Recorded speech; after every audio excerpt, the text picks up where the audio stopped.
Bem-vindo, bem-vinda a mais um programa Palavra Ética aqui na TV Comunitária de Belo Horizonte, a TVC BH, tvcbh.com.br, acessível também pela TV A Canal, canal 6 da NET e canal 13 da Oi. Eu sou Gilvander Luiz Moreira. Queremos dedicar esse programa de hoje à questão da segurança pública, um direito humano fundamental. Direito à segurança pública, direito à paz, mas paz não de cemitério, paz como fruto de justiça. E para abordar essa questão, nós temos a alegria de receber novamente aqui no Palavra Ética o professor Robson Sávio Souza. Professor Robson, bem-vindo aqui ao Palavra Ética. Muito obrigado, Gilvander. É uma alegria estar de novo no Palavra Ética e conversar com seus ouvintes da TV Comunitária. Que beleza. Professor Robson Sávio Souza é professor da PUC Minas, é doutor em Ciências Sociais, é também integrante do Núcleo de Estudos Sociopolíticos, UNESP, é também integrante do Fórum Brasileiro de Segurança Pública. E o professor Robson, nós temos muitos motivos para entrevistá-lo aqui, mas o estupim foi que ele lançou recentemente esse livrão aqui, né, que tem como título Quem comanda a segurança pública no Brasil? Atores, crenças e coalizões que dominam a política nacional de segurança pública. É da editora Letramento, professor Robson Sávio Reis Souza. Professor Robson, primeiro, parabéns pela publicação de mais esse livro, né? Conta para nós, você já apresentou esse livro aí em outros vários lugares, mas para que o público aqui da TV Comunitária e depois vai para a internet também, né, possa saborear um pouco.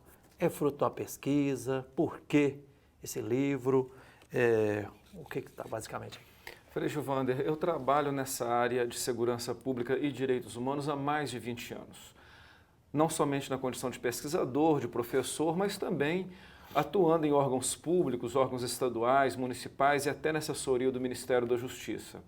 Trabalhei também muito tempo e ainda trabalho com formação de operadores de segurança pública, policiais, guardas municipais, mas fundamentalmente a minha grande militância se dá nos movimentos de direitos humanos. E nós temos no Brasil um grande problema que é essa dicotomia e essa dificuldade desse relacionamento entre o campo da segurança pública e o campo de direitos humanos. Uma sociedade que foi se democratizando nos últimos anos, ainda a passos lentos, né? Mas que uma das áreas que talvez menos se democratizou e que ainda guarda as estruturas de um Estado patrimonialista, elitista, autoritário, centralizador, seletivo, é a área da segurança e da justiça criminal. Não somente da segurança, mas também da justiça criminal. E foi um pouco preocupado com essa situação e a falta de estudos que tratassem da política de segurança, e não somente da criminalidade, do aumento de crimes ou das atividades policiais, é que durante algo em torno de 5 anos eu trabalhei essa pesquisa que começou ainda no mestrado e terminou no doutorado, e mesmo depois do doutorado eu consegui ainda avançar um pouco em alguns estudos. Então, digamos assim, esse livro é fruto de 20 anos de trabalho.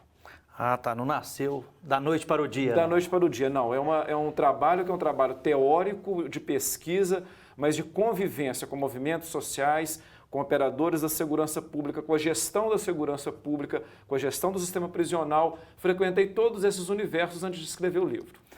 Então, Robson, aqui eu observo que você organizou o livro em 7 capítulos e, como diz o Frei Carlos Mestre, para a gente sentir o sabor do bolo, não precisa comer o bolo inteiro, mas verdade. Às vezes um pedacinho. Por exemplo, observa, no primeiro capítulo você trata a questão da segurança e democracia. Tem tudo a ver?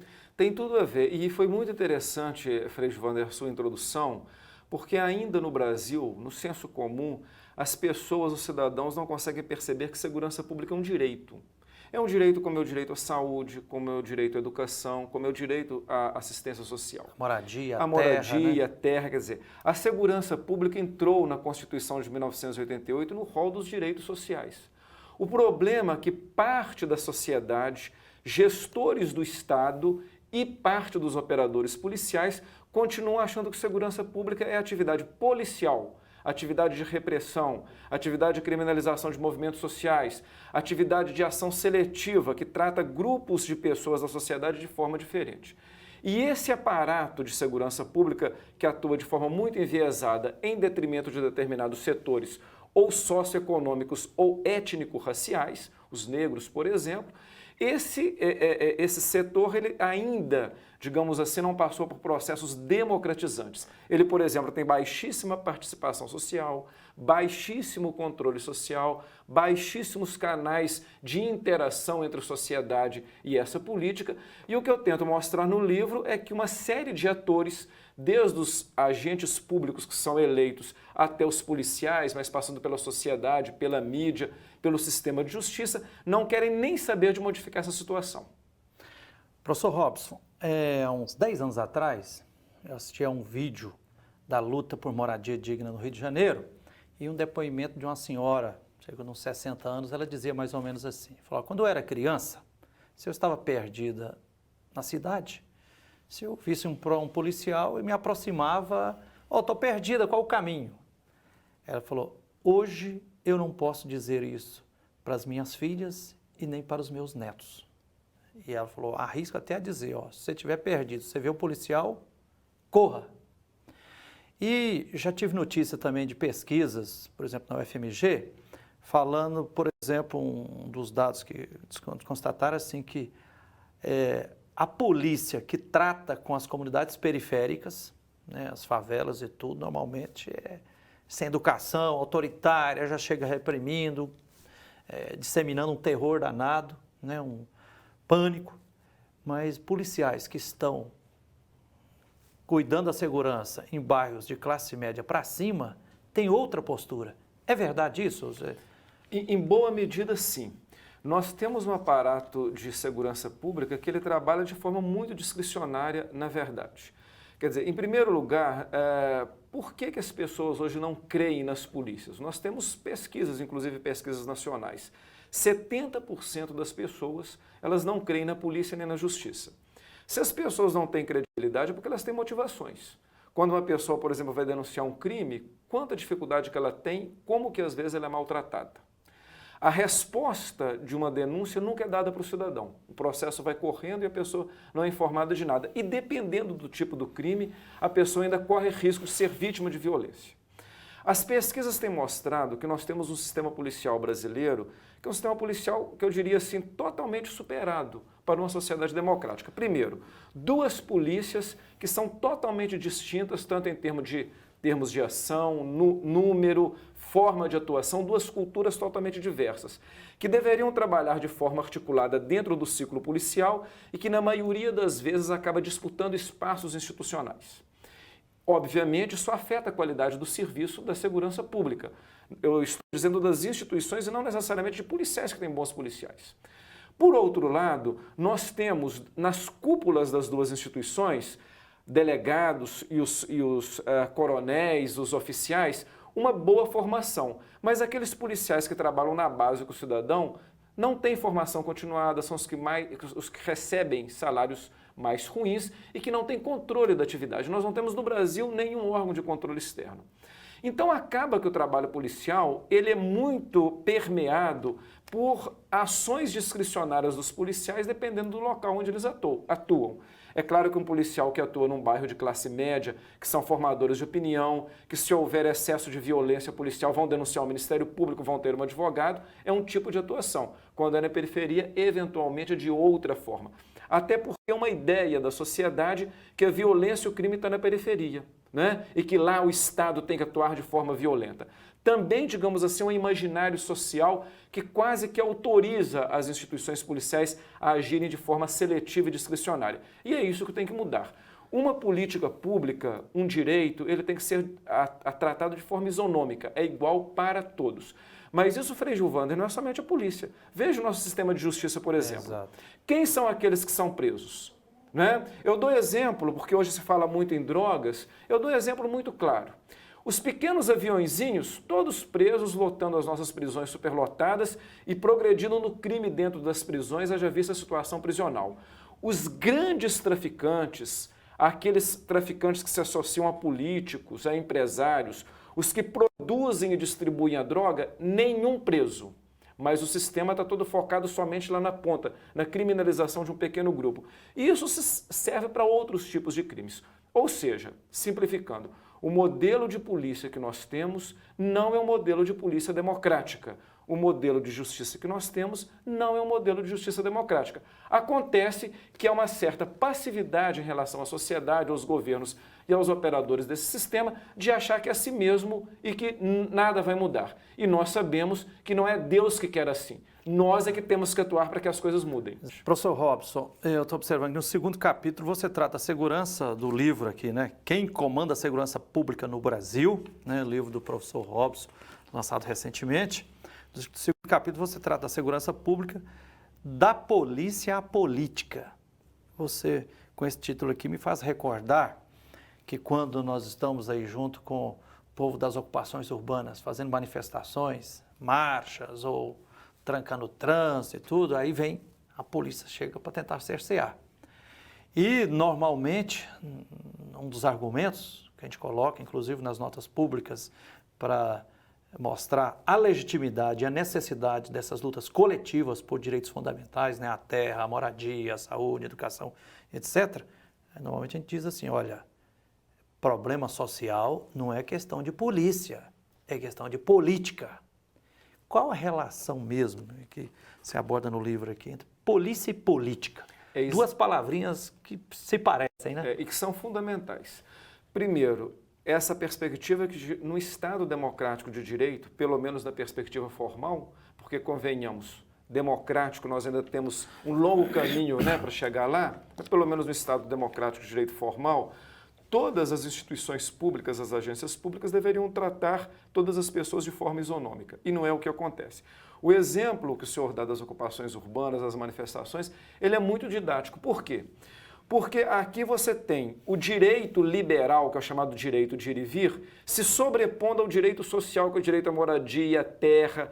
E o Estado, ao invés de atender e mediar essas duas possibilidades de direito, geralmente usa o seu aparato de contenção e de repressão para proteger os direitos liberais em detrimento dos direitos sociais.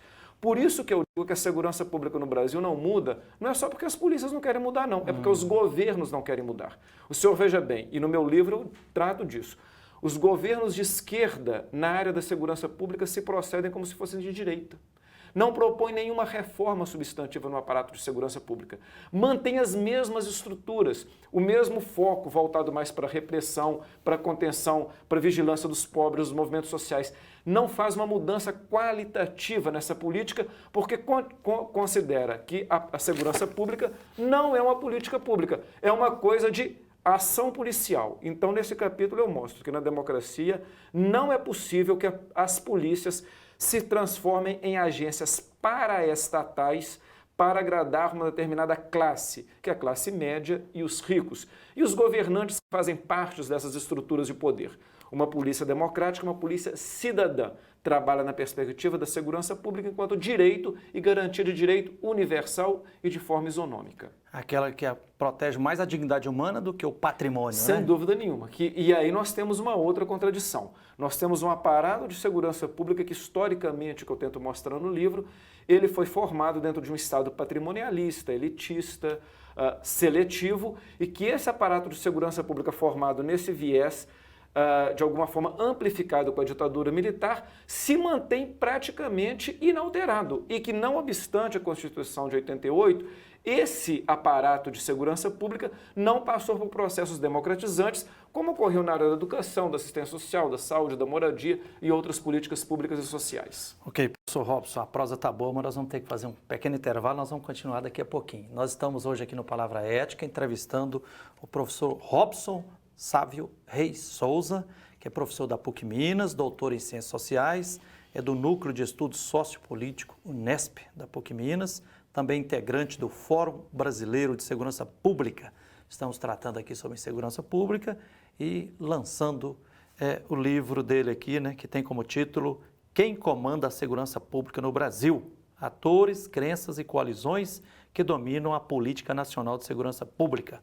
Livro do professor Robson Sávio Reis Souza, da editora Letramento. Nós vamos a um pequeno intervalo e voltaremos já já para continuar entrevistando aqui o professor Robson. Espere aí.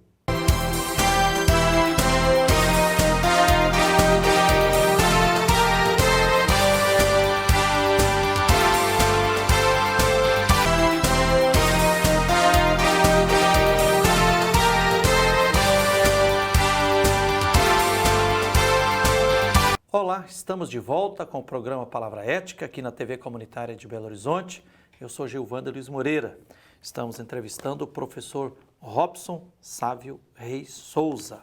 O professor Robson Sávio Souza é professor da PUC Minas, doutor em Ciências Sociais, é do Núcleo de Estudos Sociopolítico Unesp da PUC Minas, também integrante do Fórum Brasileiro de Segurança Pública e ele está comentando conosco aqui o livro que o professor Robson lançou recentemente, né, que tem como título Quem Comanda a Segurança Pública no Brasil?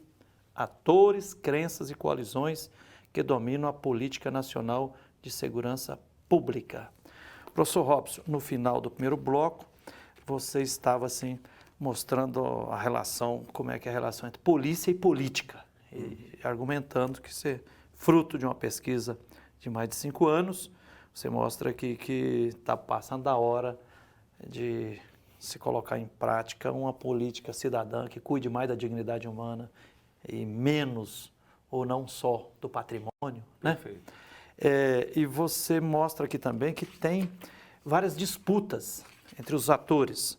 Quais são essas disputas sobre a questão da segurança pública? Então, Frei Gilvander, o que nós observamos? Que durante todo esse período de redemocratização, aconteceram pequenos ajustes na área da segurança pública, que a gente chama de mudanças incrementais, que na verdade não mudou o modus operandi, a forma de estruturação e de serviço da própria polícia.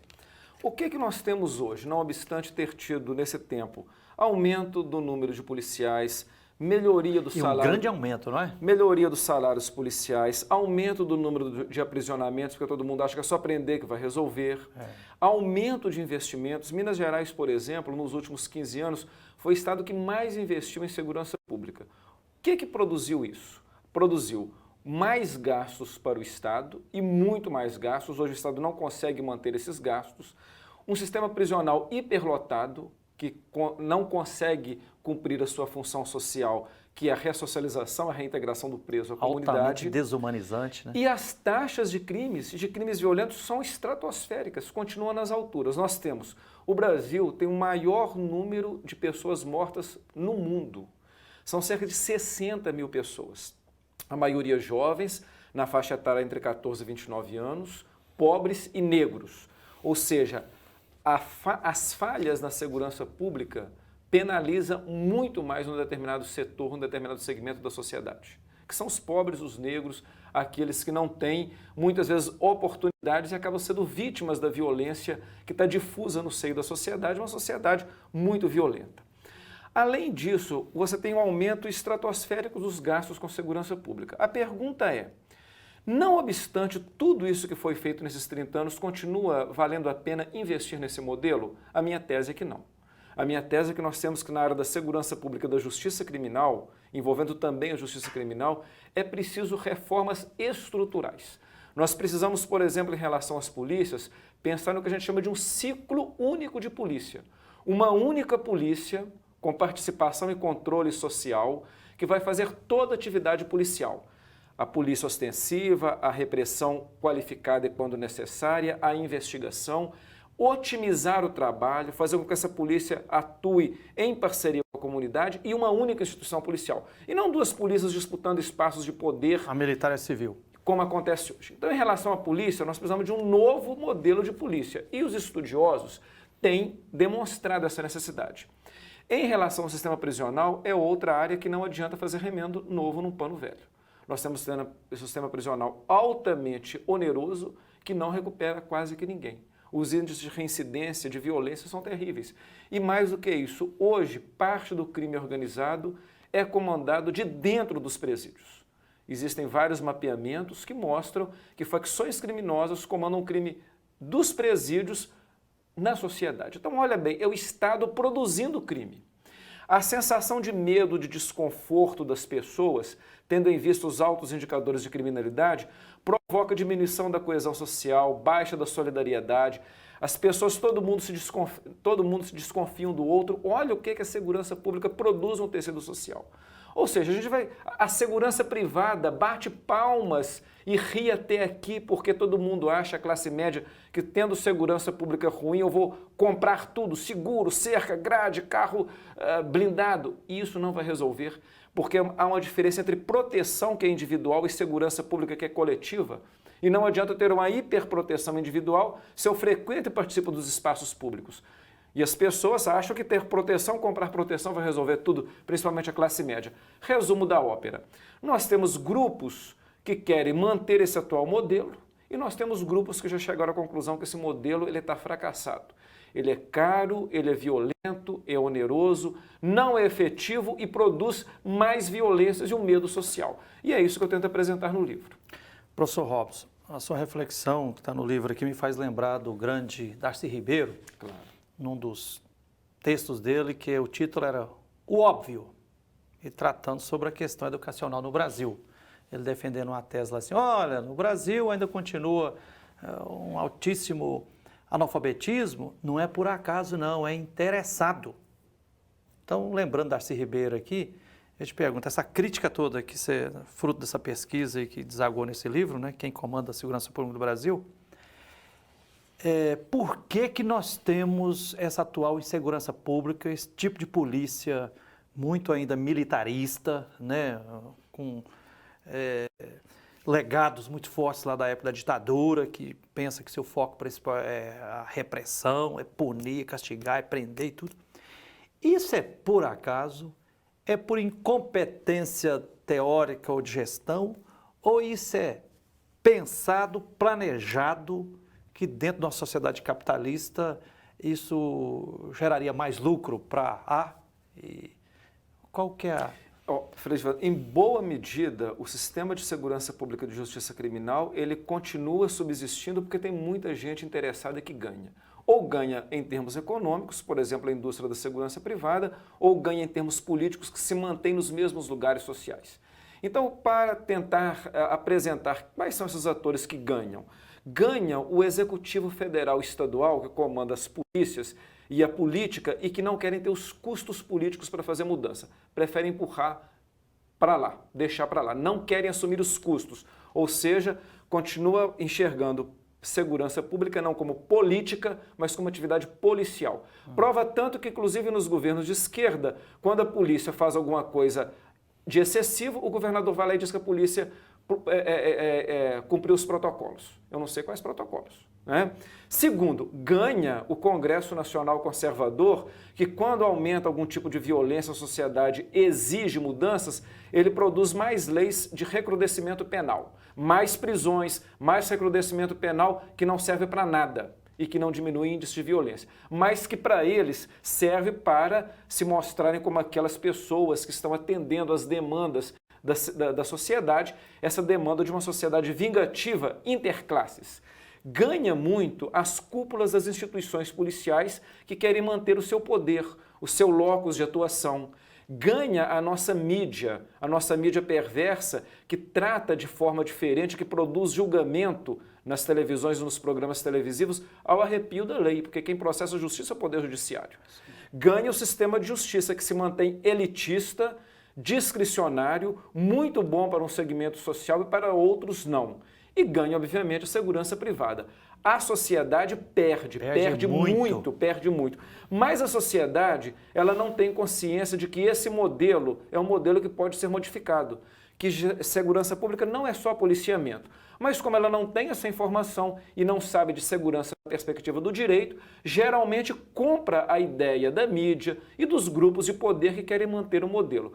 Por isso, inclusive, que uma das funções do livro é mostrar para as pessoas que tão importante quanto você ter uma boa educação para o seu filho, um bom sistema de saúde e de assistência social, você precisa de ter segurança pública, porque ele pode ter uma boa escola e um bom posto de saúde, mas pode ser morto por uma sociedade cada vez mais violenta. Portanto, tão importante quanto as outras políticas é a segurança pública numa perspectiva de política isonômica, universal, universalista para todos.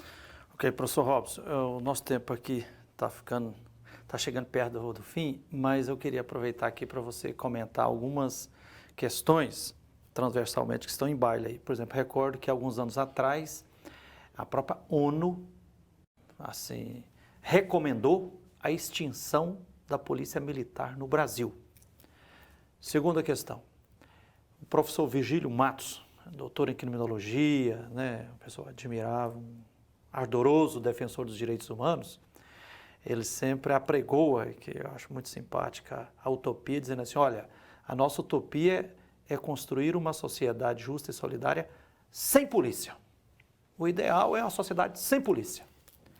Depois, nas manifestações populares, nas marchas, né, dos sem terra, dos movimentos sociais, sindicatos, das ocupações urbanas, quando aparece a polícia, um dos gritos que normalmente, quase naturalmente, brota é assim, abaixa a repressão, queremos o fim da polícia, abaixa a repressão, fim da polícia.